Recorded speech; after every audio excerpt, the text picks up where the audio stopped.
आदाब, आपके साथ मैं हूं लावनी विनीत। रण क्षेत्र में एक बार फिर से बात होने वाली है उस G20 की, जिस शिखर सम्मेलन में भारत ने दुनिया को बता दिया है कि अगर दुनिया को कोई सही मायने में सच्चा रास्ता दिखा सकता है, जो समावेशी विकास को दिखाता हो, दर्शाता हो, उस दृष्टिकोण को अपनाता हो, तो वो भारत ही है। वो भारत जो वसुधैव कुटुंबकम की भावना के साथ शिखर सम्मेलन का शुभारंभ करता है, तो स्वस्ति अस्तु विश्वस्य की भावना के साथ समापन करता है। स्वस्ति अस्तु विश्वस्य, ये तीन शब्द नहीं, तीन दरअसल वो मूल मंत्र हैं। इन शब्दों में छिपा है वो मूल मंत्र जो भारत की सनातन संस्कृति और विरासत और परंपरा को मजबूती के साथ दुनिया के सामने दिखाता है। भारत केवल पृथ्वी ही नहीं बल्कि संपूर्ण ब्रह्मांड में सौभाग्य हो, इस परिकल्पना के साथ सशक्त और समावेशित विकास की पैरवी करता है। और यही वजह रही कि जब G20 शिखर सम्मेलन की मेजबानी भारत ने की, तो भारत के आगे दुनिया नतमस्तक हो गई। दुनिया ने स्वीकार कर लिया उस दिल्ली डिक्लेरेशन को भी, जिसमें भारत ने मानव केंद्रित विकास का लक्ष्य रखा। उस लक्ष्य के लिए क्या रोड मैप होना चाहिए, इस पर एक बड़ा द्वार खोला। सबने उस द्वार में प्रवेश भी कर लिया और स्वीकृति के साथ, सहमति के साथ ये बता भी दिया कि आने वाला समय भारत का समय है। विश्व गुरु भारत ही बन रहा है और जिस तरीके से पायदान पर पायदान भारत आगे बढ़ता जा रहा है, वो दिन दूर नहीं जब दुनिया ये कहेगी कि अगर दुनिया को समेकित विकास की राह पर युद्ध से दूर रखकर समावेशी रूप से प्रकृति और मानव जाति और संपूर्ण ब्रह्मांड को साथ लेकर चलना है, तो भारत की जय हो बोलना ही होगा। G20 शिखर सम्मेलन में इसकी आधारशिला को और मजबूत कर दिया गया। समापन होता है, किस तरह से प्रधानमंत्री नरेंद्र मोदी अपने ही अंदाज में भारत के मूल मंत्र को पुनः दुनिया के इस मंच पर रखते हुए नजर आते हैं। किस तरीके से अनोखे अंदाज में G20 शिखर सम्मेलन का एक विश्वास के साथ समापन किया जाता है। आइए उन आखिरी पलों को एक बार फिर से आपके सामने रखते हैं। मैं G20 समिट के समापन की घोषणा करता हूं। One earth, one family, one future का रोड मैप सुखद हो। स्वस्ति अस्तु विश्वस्य, यानी संपूर्ण विश्व में आशा और शांति का संचार हो। 140 करोड़ भारतीयों की इसी मंगल कामना के साथ आप सभी का बहुत बहुत धन्यवाद। तो आरंभ वसुधैव कुटुंबकम के साथ, आरंभ महाउपनिषद की उन दो पंक्तियों के साथ, उन दो पंक्तियों के साथ जिसमें संपूर्ण जीवन और विकास का दृष्टिकोण है, दर्शन है। और आरंभ के बाद अंत भगवत पुराण की उन तीन शब्दों के साथ जो ये बताता है कि हम एक हैं। One earth, one family, one future, स्वस्ति अस्तु विश्वस्य, इसी के तरफ संकेत करता है। भारतीय प्रधानमंत्री और भारत का डंका किस तरह से दुनिया के मंच पर बज रहा है, ये तो हम पर देखते आ रहे हैं। लेकिन क्योंकि बात G20 शिखर सम्मेलन की हो रही है, तो इस बार ये शिखर सम्मेलन कितने मायनों में खास रहा, कितना विशेष रहा, भारत के बढ़ते कद, ऊंचाई पर पहुंचते कद को किस तरीके से दुनिया ने स्वीकार किया, ये सब कुछ आज आपके बीच होगा। हमारे साथ कुछ ही देर में कुछ खास अतिथि भी जुड़ेंगे, कराऊंगी उनसे आपका परिचय। लेकिन सबसे पहले, क्योंकि G20 शिखर सम्मेलन था, इसलिए प्रधानमंत्री नरेंद्र मोदी के मूल मंत्र को सुन लेना बहुत जरूरी हो जाता है, जो दुनिया के लिए विशेष रूप से भारत की सनातन धरती से सामने रखा गया। मेरे मित्र और मेरे मित्र लुला डी सिल्वा को हार्दिक शुभकामनाएं देता हूं और मैं उनको प्रेसिडेंसी का गेवल सौंपता हूं। इन 2 दिनों में आप सभी ने अनेक बातें यहां रखी हैं, सुझाव दिए हैं, बहुत सारे प्रस्ताव रखे हैं। हमारी ये जिम्मेदारी है कि जो सुझाव आए हैं उनको भी एक बार फिर देखा जाए कि उनकी प्रगति में गति कैसे लाई जा सकती है। मेरा प्रस्ताव है कि हम नवंबर के अंत में G20 का एक वर्चुअल सेशन और रखें। उस सेशन में हम इस समिट के दौरान तय विषयों की समीक्षा कर सकते हैं। योर हाइनेसेस, एक्सेलेंसीज, इसी के साथ मैं G20 समिट के समापन की घोषणा करता हूं। One earth, one family, one future का रोड मैप सुखद हो। स्वस्ति अस्तु विश्वस्य, यानी संपूर्ण विश्व में आशा और शांति का संचार हो। 140 करोड़ भारतीयों की इसी मंगल कामना के साथ आप सभी का बहुत बहुत धन्यवाद। तो 140 भारतीयों की मंगल कामना के साथ ही धन्यवाद देते हैं प्रधानमंत्री, लेकिन सामने उस रोड मैप के लिए द्वार खोल देते हैं जो one earth, one family, one future से जुड़ा हुआ है। कितना सफल रहा ये शिखर सम्मेलन भारत के परिदृश्य को देखते हुए, आइए ये सब कुछ समझते हैं। हमारे साथ इस वक्त दो खास अतिथि जुड़ चुके हैं, विशेष अतिथि हमारे साथ जुड़ चुके हैं। स्वागत करते हैं। हमारे साथ इस वक्त जुड़ रहे हैं देश के जाने माने डिफेंस एक्सपर्ट हैं, रिटायर्ड मेजर जनरल पीके सहगल साहब हमारे साथ जुड़ चुके हैं। जय हिंद सर, बहुत बहुत स्वागत। और साथ ही साथ हमारे साथ फॉर्मर डिप्लोमेट, विदेश मामलों के जानकार बीएस निगम साहब भी जुड़ चुके हैं। सर, आपका भी बहुत बहुत स्वागत है। सबसे पहले आप दोनों से ही जल्दी फर्स्ट कमेंट लेना चाहती हूं कि कितना सफल इस शिखर सम्मेलन को आप लोग देख रहे हैं इस परिदृश्य में कि भारत अपनी सांस्कृतिक विरासत को संजोते हुए, उस विरासत को दुनिया के सामने रखते हुए विकास का मूल मंत्र देता है। पीके सहगल साहब, आपसे शुरू करती हूँ। मेरे मुताबिक ये सेशन बहुत ही सक्सेसफुल रहा है। हिंदुस्तान ने बड़ी सावधानी से, बड़ी अच्छे तरीके से अपनी कल्चर को, अपने हेरिटेज को, अपनी डाइवर्सिटी को प्रस्तुत किया है। साथ ही साथ अपने उभरती महाशक्ति के रूप को प्रदर्शित किया है। हमने अपनी महिमा को दर्शाया और G20 की मीटिंग जो इस माफी की है जिस माफी आज तक की जिंदगी दुनिया में कभी नहीं हुई थी। जी, हिंदुस्तान ने जिस माफी की लीडरशिप, जिस माफी का कॉन्फिडेंस, जिस माफी की कॉम्पिटेंस दिखाई है वो दुनिया को दंग कर दिया है। साथ ही साथ जिस माफी का हमने डिप्लोमेसी दिखाई है वो भी एकदम अला तौर की है।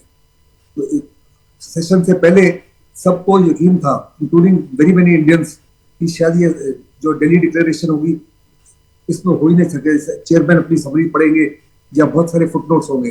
ये पहली बारी है कि किसी प्रकार 100% सहमति है, कोई भी फुटनोट नहीं है, कोई चेयरमैन की समरी नहीं है और जबरदस्त कन्विक्शन कैरी की है। बहुत सारे इश्यूज थे जिसमें काफी से ज्यादा मतभेद था। 4 मुख्य इश्यूज थे जिसमें चाइना की तरफ से काफी आपत्ति थी। एक तो हमारी वसुधैव कुटुंबकम इसको लेकर उन्होंने कहा कि चाइना की सिविलाइजेशन जो है इंडिया की सिविलाइजेशन से बहुत सुपीरियर है और हिंदुस्तान को उसके साथ कंपैरिजन नहीं करे, और उनको इसके ऊपर आपत्ति थी, लेकिन उनको साथ में जोड़ा गया, मनाया गया। दूसरी, उनको अफ्रीकन यूनियन को जो ज्वाइन करना था उसकी आपत्ति थी। तीसरा, उनको जो डेट क्राइसिस है जिससे पूरी की पूरी ग्लोबल साउथ जो है और डेवलपिंग नेशन है उसमें फंसे हुए हैं, उसके ऊपर आपत्ति थी। और चौथा, जो हमारा इकोनॉमिक कॉरिडोर इंडिया से लेकर सऊदी अरेबिया, यूएई, यूरोप और अमेरिका तक जाता है, उसके ऊपर भी आपत्ति थी, क्योंकि उनको साफ तौर पर नजर आता है BRI को चैलेंज करेगा और BI का अल्टरनेटिव होगा। उन आपत्तियों के बावजूद हिंदुस्तान ने बड़ी शानदार तरीके से इन सबको कैरी फॉरवर्ड किया। सबसे मुश्किल मुद्दा था यूक्रेन वॉर को लेकर। वेस्टर्न वर्ल्ड जो है हर प्रकार से चाहती थी कि हिंदुस्तान है भी उनके साथ जुड़कर बहुत बड़े पैमाने पर यूक्रेन वॉर के लिए रशिया को कंडेम करे।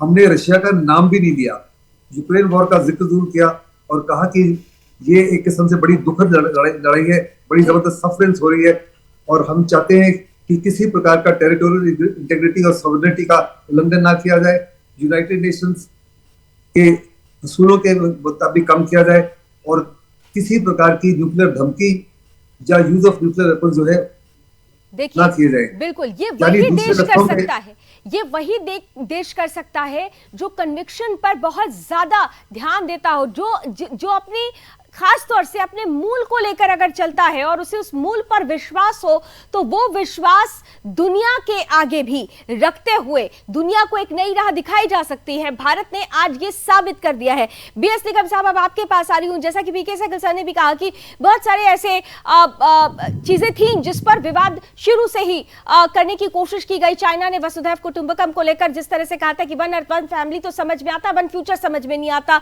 उन्होंने मिलेट ईयर को लेकर महर्षि शब्द पर भी आपत्ति जताई थी। तो ऐसी बहुत सारी चीजें थी, लेकिन उन सब चीजों को दरकिनार कर देता है ये शिखर सम्मेलन, और उससे भी बढ़कर दुनिया के तमाम बड़े देश दरकिनार कर देते हैं उन मुद्दों को जहां पर अंतर्राष्ट्रीय मंचों पर कई बार विरोध देखा गया। लेकिन भारत के नेतृत्व में, जब भारत मेजबानी कर रहा हो, वो अध्यक्षता कर रहा हो, कितनी आसानी से सब चीजों पर सहमति बन गई। बीएस निगम साहब, देखिए, चाहे हम मानेंगे ना माने, लेकिन दुनिया ये मान चुकी है कि इस वक्त भारत की तरफ ही देखना दुनिया की समस्याओं के समाधान के लिए एक भारत रास्ता दिखा सकता है। आज हमारे प्रधानमंत्री ने जब इसकी समापन की घोषणा की तो वो बैठन सौंपते हुए भी एक बात और कही थी कि हम नवंबर में एक वर्चुअल समीक्षा बैठक करें। बिल्कुल, इसका मतलब ये है कि ये समीक्षा बैठक का एक उन्होंने असाइनमेंट भी दे दिया है। इसलिए मैं इस सफलता को 100 में से 110 अंक दूंगा।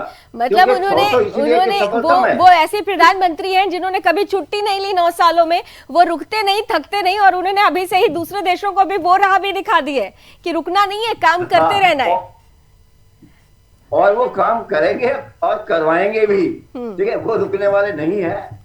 तो प्रधानमंत्री जी ने जो एक चीज कही है कि भाई मैं सुबह भी बोला था कि हमें एक एग्जिस्टेंस होता है।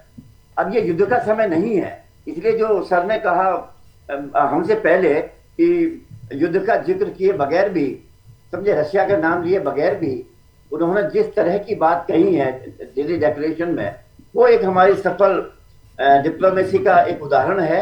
इसलिए ये बहुत बहुत बड़ा सफलतम, मैं कहूँगा, भारत में आयोजित है। इससे पहले भी एक आध और हुए हैं, लेकिन ये अब तक का सबसे सफलतम और 18वां जो हमारा ये ग्लोबल मीट हुई है, कोई इसका जवाब नहीं है।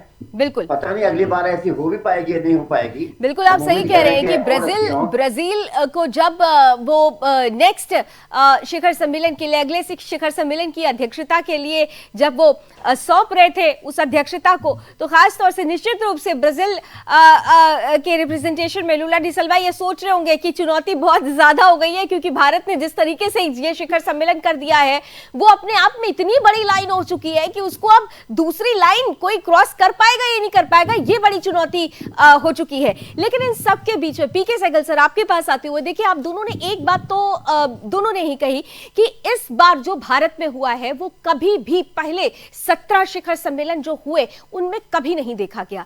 इस बार 18वां शिखर सम्मेलन भारत मेजबानी कर रहा था, अध्यक्षता कर रहा था, और जिस तरीके से दुनिया के सामने अपनी जो हमारी सनातन का मूल मंत्र है, जिसमें सबको साथ लेकर चलने की भावना है, वसुधैव कुटुंबकम से शुरू होकर स्वस्ति अस्तु विश्वस् तक की जो पूरी गाथा है, उसको रखते हुए दुनिया को एकजुट करने का प्रयास। लेकिन इस प्रयास में सबसे महत्वपूर्ण यह था कि यूक्रेन और रूस, यूक्रेन का जिक्र दिल्ली डिक्लेरेशन में अगर देखा जाए तो 4 बार वो शब्द यूक्रेन शब्द आता है, लेकिन इसके साथ ही साथ रूस का नाम नहीं लेना, और इसके बाद रूसी विदेश मंत्री सर्गेई का प्रेस कॉन्फ्रेंस करके ये कहना कि दरअसल पश्चिमी देशों का की जो सत्ता थी, प्रभुसत्ता थी, उनका जो एक नैरेटिव सेट करने का षड्यंत्र था वो पूरी तरह से ध्वस्त होता है।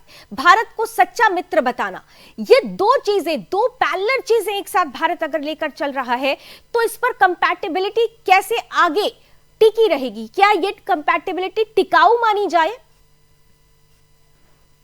जहाँ तक हिंदुस्तान का ताल्लुक है, हिंदुस्तान तो साफ तौर पे बहुत बड़े पैमाने पर विश्व गुरु का रूप उभर रहा है, और साथ ही साथ विश्व मित्र में उन्होंने यकीन किया कि जो ग्लोबल साउथ है, जिसमें अफ्रीका के 55 नेशंस हैं, जिनको बड़े पैमाने पर एक्सप्लॉइट किया जा रहा था चीन के द्वारा, जिनका कोई प्रकार की वॉइस नहीं थी, उनको शामिल किया है G20 से G21 में, ताकि वो विश्व के जितने भी डिस्कशंस हैं, जितने भी फोरम्स हैं, उसमें अपनी आवाज को दुनिया के सामने रख सके, अपने पक्ष को दुनिया के सामने रख सके।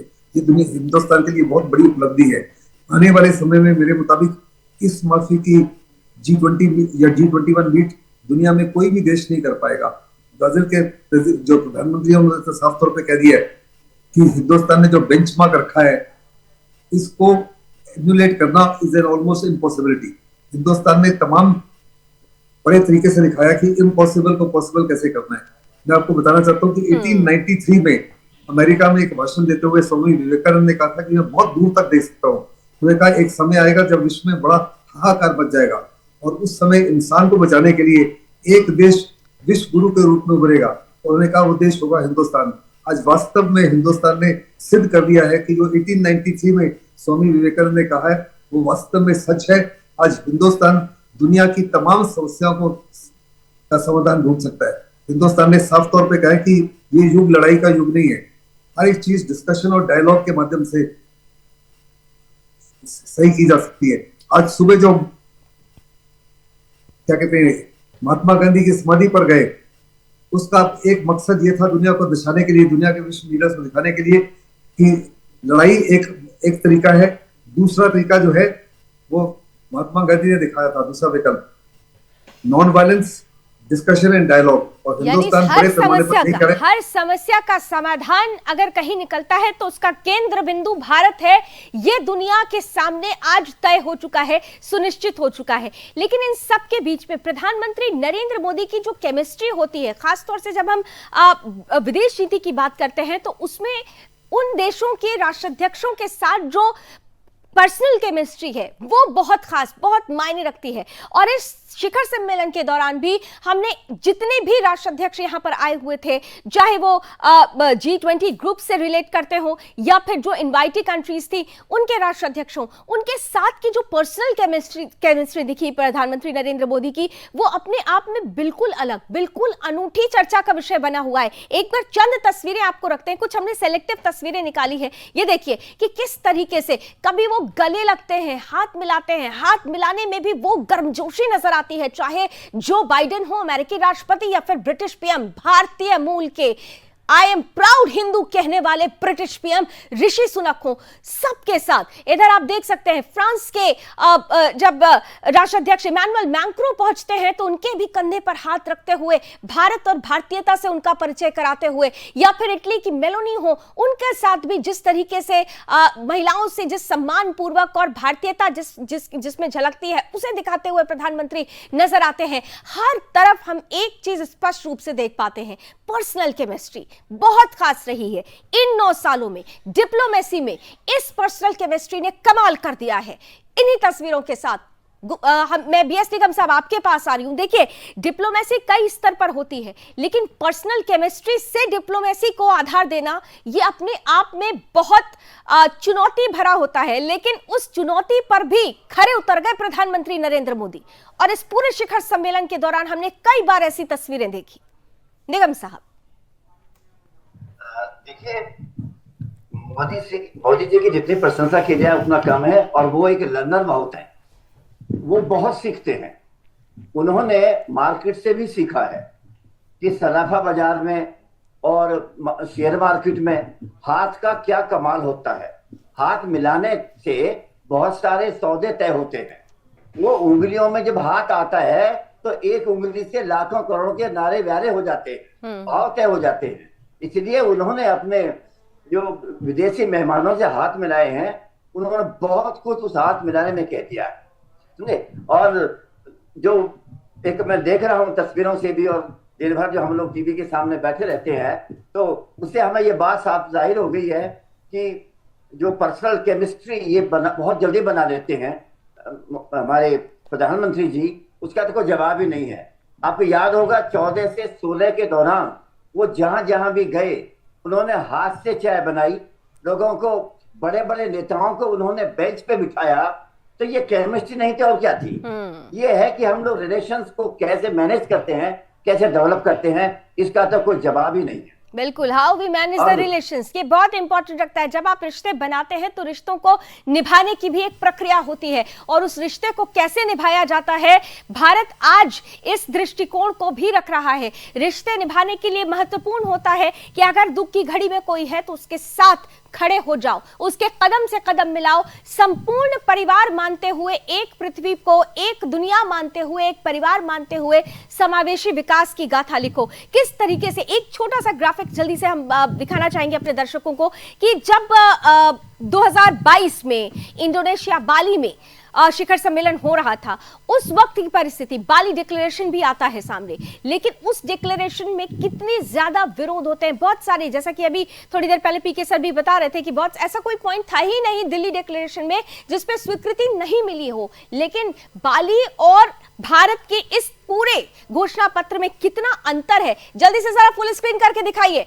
ये बहुत जरूरी हो जाता है, ये समझने की जरूरत है, ये देखने की जरूरत है। भारत की बदलती और बुलंद तस्वीर यही है ये कि जहां पर 2022 में G20 जब इंडोनेशिया में हो रहा था, बाली में सिर्फ 27 मुद्दों पर सहमति बनी थी, लेकिन यहां भारत में 100% सभी मुद्दों पर सहमति बनी। 73 मुद्दे सामने रखे गए, उन सभी मुद्दों को सहर्ष स्वीकार किया जाता है तमाम G20 से जुड़े हुए देशों के तरफ से। न्यू दिल्ली डिक्लेरेशन में खास तौर से अगर हम बात करते हैं, इसमें उस इकोनॉमिक कॉरिडोर की अगर बात कर ली जाए, या फिर जो कि BRI को एक बड़ा जवाब माना जा रहा है, चीन के BRI को, इसके अलावा या हम बात कर लें युद्ध से, बुद्ध की धरती से ही युद्ध को समाप्त करने के लिए अगर रोड मैप तैयार करने की बात हो, या फिर जिस तरीके की परिस्थिति दुनिया में बनी और बहुत सारे दुनिया के ऐसे देश जो कर्ज में डूबे, जिसमें अमेरिका जैसे देश का नाम भी शामिल है,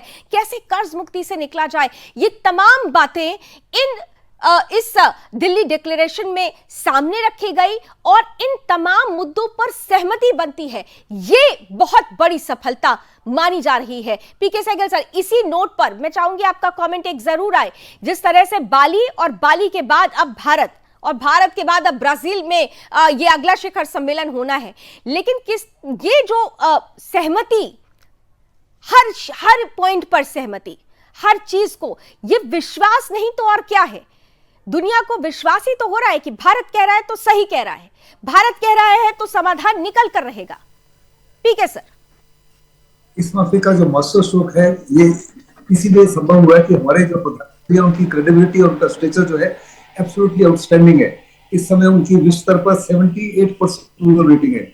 इस माफी की अप्रूवल रेटिंग दुनिया के आज तक किसी भी प्रेसिडेंट या प्राइम मिनिस्टर की नहीं हुई सेकेंड वर्ल्ड वॉर के बाद में। ये फख्र की बात है हिंदुस्तान के लिए और हमारे अवाम के लिए कि हमारे प्रधानमंत्री की इतनी जबरदस्त क्रेडिबिलिटी है। उनकी बॉडी लैंग्वेज साफ तौर पर दर्शाती है, a man full of confidence, he has absolute faith and conviction, and he believes in himself.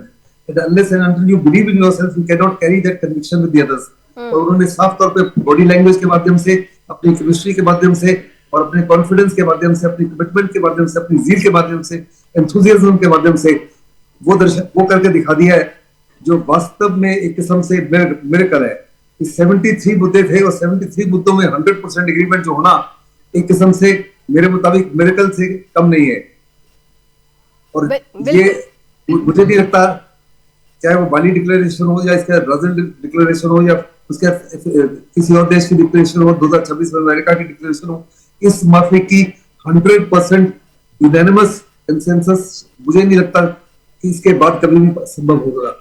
एक सुर में यूनानिमस वॉइस, यूनानिमस कंसेंसस, यानी एक सुर में सहमति अगर होती है तो ये भारत की धमक ही दिखाता है। इन सब के बीच देखिए इसका असर भी होने लगा है। BS निगम साहब, आपके पास आ रही हूं। असर इस तरह से कि इटली ने चीन के BRI प्रोजेक्ट से अपने पैर पीछे खींच लिए, क्योंकि उनके सामने अब एक विकल्प है, वो कॉरिडोर जो भारत, मिडिल ईस्ट और यूरोप को लेकर, वो इकोनॉमिक कॉरिडोर जो जोड़ेगा। तो ये जो पहला कदम, जो पहली तस्वीर आई, चीन से इटली की तरफ से BRI से पैर पीछे कर लेना, ये कितनी बड़ी सफलता इस लिहाज से मानी जाए? अभी तो सिर्फ शुरुआत हुई है।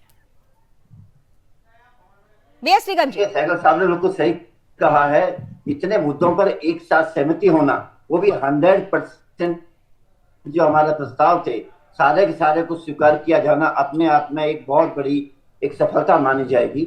बेंचमार्क तय हो चुका है और आगे का रास्ता इन्हीं पर चलना है।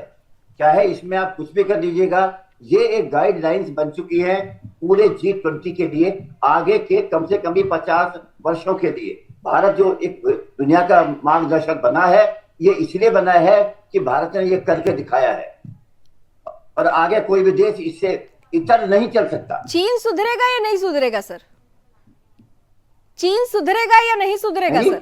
चीन सुधरेगा या नहीं सुधरेगा? अच्छा सॉरी जी नहीं, चीन के डीएनए में दरअसल में विस्तारवाद है।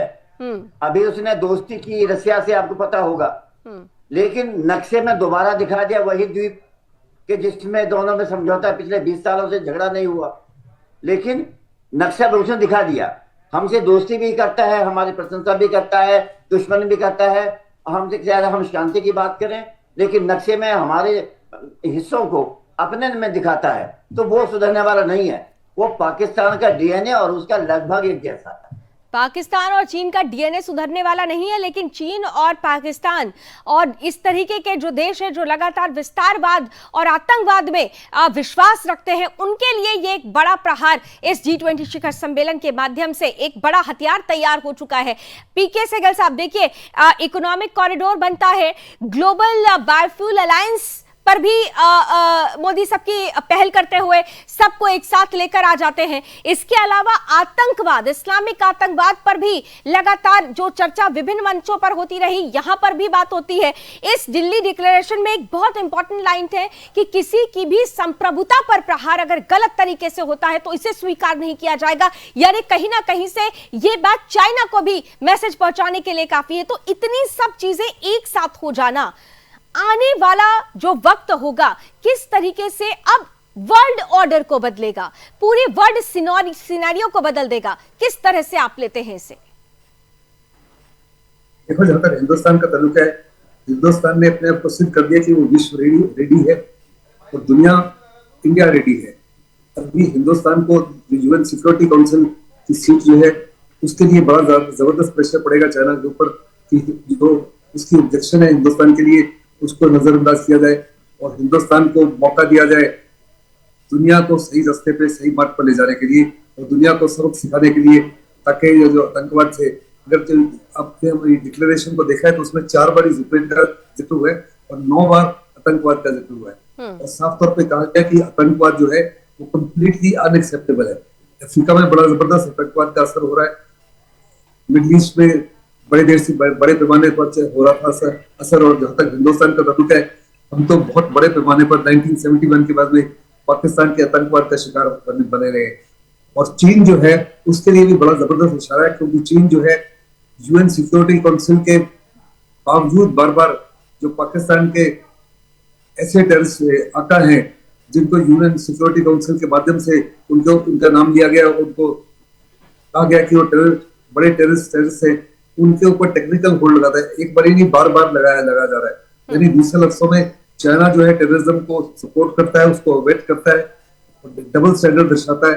एक तरफ से तो सब तरफ से सबके साथ जुड़कर साइन करता है, लेकिन दूसरी बात पूरी चीजों का उल्लंघन करता है। अभी समय आ गया कि चाइना जो बड़े पैमाने पर एक्सपोज हो चुका है, जीपेंग जो है इस G20 मीट में नहीं आए, क्योंकि उनको साफ तौर पर नजर आ रहा था कि उनके लिए बड़ा एम्बैरेसिंग होगा, हर प्रकार से अलग थलग होंगे, उनकी इकोनॉमिक डिफिकल्टीज तो इस समय बड़ी जबरदस्त है। वो ऐसा सोच जरूर रहे थे, लेकिन ऐसा हुआ नहीं। इसलिए नहीं हुआ क्योंकि इस बार अध्यक्षता भारत कर रहा था। अभी देखिए, एक बार फिर से हम दिखाते हैं अपने दर्शकों को, जब हम बाली डिक्लेरेशन की बात करते हैं तो रूस को लेकर किस तरीके से हार्ड वर्ड्स यूज किए गए थे। रूस को लेकर जरा स्क्रीन पर लेकर आइए जल्दी से। ज्वाइंट डिक्लेरेशन में रूस युद्ध का, बाकायदा रशिया का नाम लेकर, रशिया वॉर इन यूक्रेन, 7 बार रूस युद्ध का जिक्र हुआ, रशिया का जिक्र हुआ।